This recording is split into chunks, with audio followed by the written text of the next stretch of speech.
Hello everyone, this is Erica, the technology nerd who likes to film stuff. I have a very sad story to tell you, and I'm going to be making this a video series actually. If any of you are my friend on Facebook, it's very easy to be my friend on Facebook. You can go to my YouTube main channel page and there's a link on the right hand side, and I will definitely add you, I promise.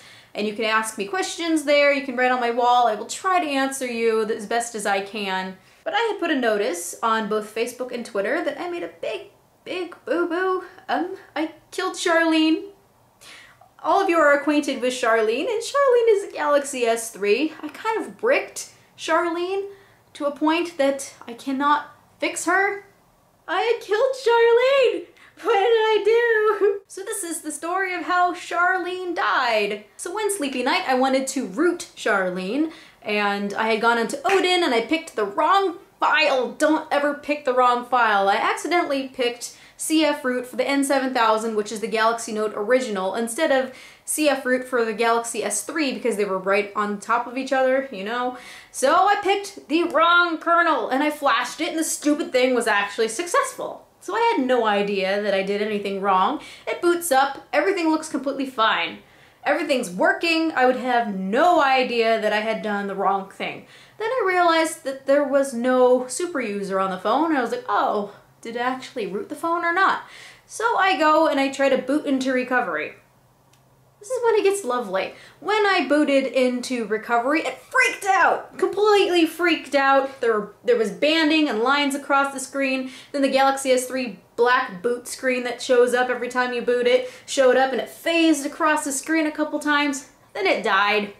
And I was like, oh. And I knew at that moment what I had done. So I went back and I flashed the right kernel this time. I booted up. It boots okay. It just took a really long time to boot. And this is what I see.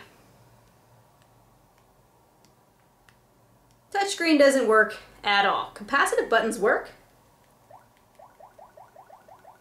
Everything else works. I still get a signal.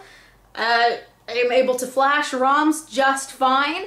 So Francois helped me and we went and looked and saw what it was doing upon boot in its log, and it says -1 under voltage for the touchscreen controller. So I have either fried or bricked the touchscreen controller, so no more touchscreen. The only way to fix it, because I've done everything imaginable, and no, it won't fix it. So if you recommend something, thank you for your recommendations, but nothing works.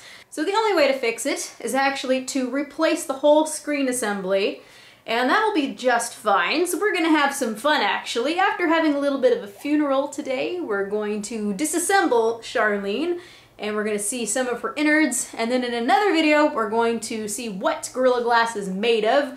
I did a video on XDA TV that tested out Gorilla Glass of other brandings because Gorilla Glass is actually quite generic and it's just tempered glass. And we saw that Gorilla Glass is pretty awesome, and now, since I do have a phone that I can test out, I want to see how it holds up to scratches, and we're also gonna drop it and crack it and do fun things to it, so you have to stay tuned for that.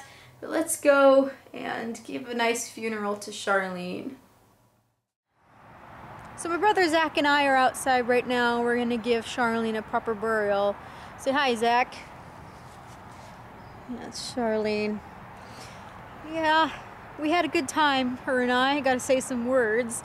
I've texted hours and hours on end with her. She was an absolute gorgeous phone, and I am so sorry. It's all my fault. It's all my fault. I have so much guilt inside. Okay, Zach, let's put her in her resting place.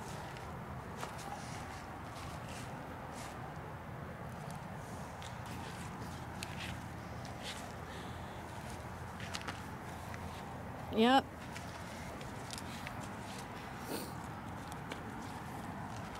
All right. That looks promising. Make sure she's all right down there. Bye-bye, Charlene. We loved you.